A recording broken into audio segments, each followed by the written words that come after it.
दोस्तों, आज की कहानी शुरू करने से पहले एक सवाल। क्या आपने कभी सोचा है जब पूरी सृष्टि संकट में होती है तब भगवान किस तरह अपनी लीला रचते हैं। आज हम बात करने वाले हैं मोहिनी अवतार की, एक ऐसा रूप जिसने देवताओं को अमृत दिलाया और असुरों को पराजित किया। यह कथा जुड़ी है भगवान विष्णु से और भगवान कृष्ण को भी उन्हीं का पूर्ण अवतार माना जाता है। इसलिए मोहिनी की यह लीला उसी परम शक्ति की अद्भुत झलक है। तो चलिए बिना समय गवाए कहानी शुरू करते हैं। अंत तक जरूर पढ़िएगा क्योंकि इसमें छिपा है एक गहरा संदेश। समुद्र मंथन कहानी की शुरुआत। बहुत समय पहले देवता और असुरों के बीच लगातार युद्ध हो रहे थे। देवता कमजोर पड़ने लगे। तब सभी देवता मिलकर भगवान विष्णु के पास गए और सहायता की प्रार्थना की। भगवान ने कहा, यदि तुम अमृत प्राप्त कर लो तो अमर हो जाओगे और कोई तुम्हें हरा नहीं सकेगा। अमृत पाने के लिए क्षीर सागर का मंथन करना आवश्यक था। यह कार्य अकेले देवताओं के बस की बात नहीं थी, इसलिए असुरों से संधि की गई। मंदराचल पर्वत को मथनी बनाया गया और नागराज वासुकी को रस्सी। एक और देवता और एक और असुर खड़े हुए। मंथन शुरू हुआ। समुद्र से अनेक दिव्य वस्तुएं निकली। लक्ष्मी माता, कामधेनु, ऐरावत और विष भी। विष को भगवान शिव ने अपने कंठ में धारण किया और नीलकंठ फैलाए। अंत में अमृत कलश प्रकट हुआ। अमृत पर विवाद। जैसे ही अमृत निकला असुरों ने छल से उसे छीन लिया। वे अमृत स्वयं पीना चाहते थे ताकि वे अमर हो जाएं और तीनों लोकों पर अधिकार कर ले। तब भगवान विष्णु ने एक अद्भुत योजना बनाई, मोहिनी अवतार का प्रकट होना। भगवान विष्णु ने अत्यंत सुंदर स्त्री का रूप धारण किया, मोहिनी। उनकी सुंदरता इतनी अद्भुत थी कि असुर उन्हें देखते ही मोहित हो गए।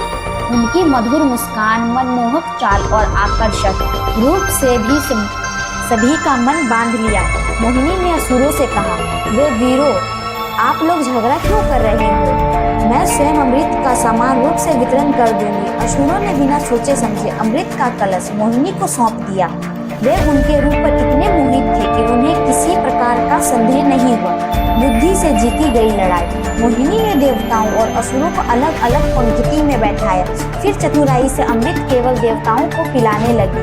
असुर बस मोहिनी को देखते रह गए। उन्हें पता ही नहीं चला कि उनके साथ क्या हो रहा है। लेकिन एक असुर था राहु। उसने देवता का रूप धारण किया। देवताओं की पंक्ति में बैठकर अमृत पी लिया। सूर्य और चंद्रमा ने उसे पहचान लिया और मोहिनी को संकेत दिया। तुरंत भगवान विष्णु ने अपना सुदर्शन चक्र चलाया और राहु का सिर धड़ से अलग कर दिया।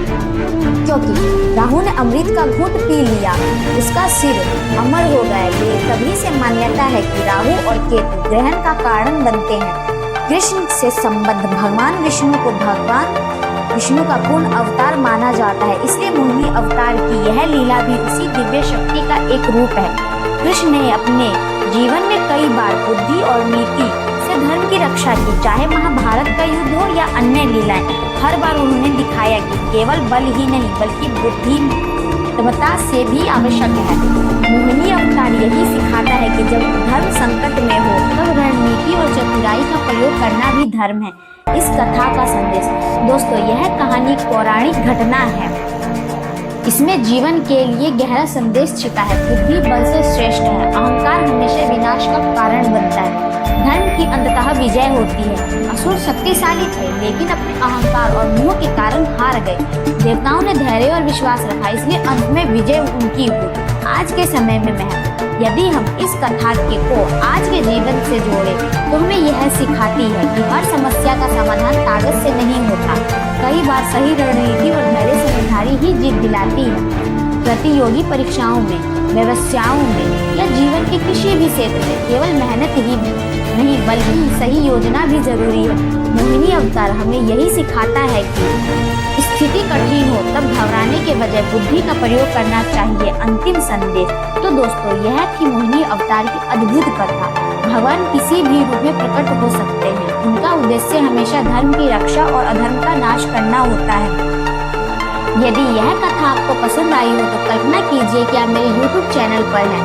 लाइक जरूर कीजिए, कमेंट में लिखिए जय श्री हरि और इसे अपने मित्रों के साथ साझा कीजिए। अगली बार फिर मिलेंगे एक नई दिव्य कथा के साथ। तब तक के लिए याद रखिएगा, जहाँ बुद्धि और धर्म साथ हो वहाँ विजय निश्चित है।